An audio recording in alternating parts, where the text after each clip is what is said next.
Indonesia adalah negara percontohan dalam kehidupan toleransi antar umat beragama.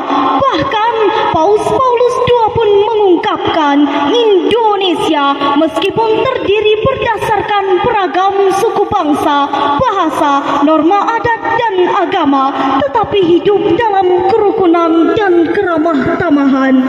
Namun sayang hadirin, kekaguman global internasional tersebut sekarang hanya tinggal kenangan karena perbedaan suku bangsa, bahasa, adat istiadat, serta kepercayaan kini acap kali sebagai pemicu serta pemacu lahirnya fanatisme buta, persaingan tidak sehat, perselisihan dan perpecahan, bahkan gontok-gontokan yang mengkikis habis nilai-nilai toleransi. Hadirin, kita perhatikan kerusuhan demi kerusuhan yang terjadi di banyak sekali daerah laksana cendawan di animo hujan. Misalnya Tanjung Balai, Sambas, Sampit, Ambon, Poso dan lainnya.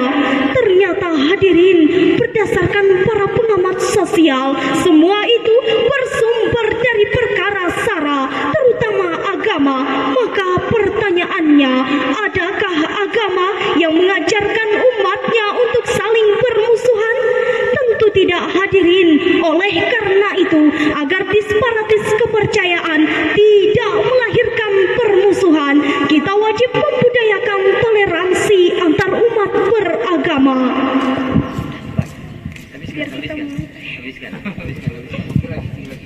Mengingat betapa krusial hal tersebut, maka pada kesempatan ini izinkanlah kami menyampaikan sebuah syarahan Qur'ani dengan judul Toleransi Antar Umat Beragama dengan landasan Al-Quran Surah Al-Kafirun ayat 1 sampai dengan 6 yang artinya, katakanlah, hai orang-orang kafir, aku tidak akan menyembah apa yang kamu sembah, dan kamu bukan penyembah Tuhan yang aku sembah.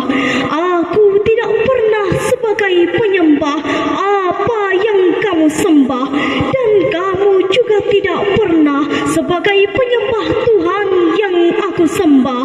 Untukmu agamamu, untukkulah agamaku.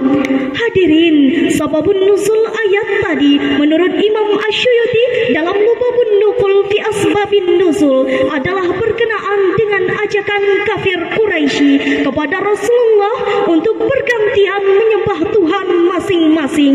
1 tahun menyembah Allah, 1 tahun kemudian menyembah berhala.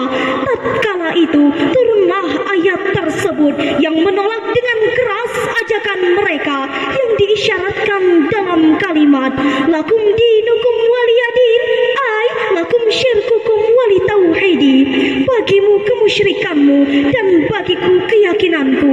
Demikianlah penjelasan Imam Ali As-Sabuni dalam kitabnya Suflatut Tafasir.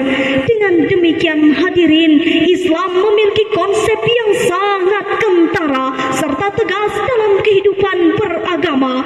Dalam konsep muamalah kita boleh bertoleransi, tapi dalam masalah akidah dan ibadah, Islam dengan tegas mengatakan sekali la ilaha illallah sampai tetes darah penghabisan permanen, tetap la ilaha illallah.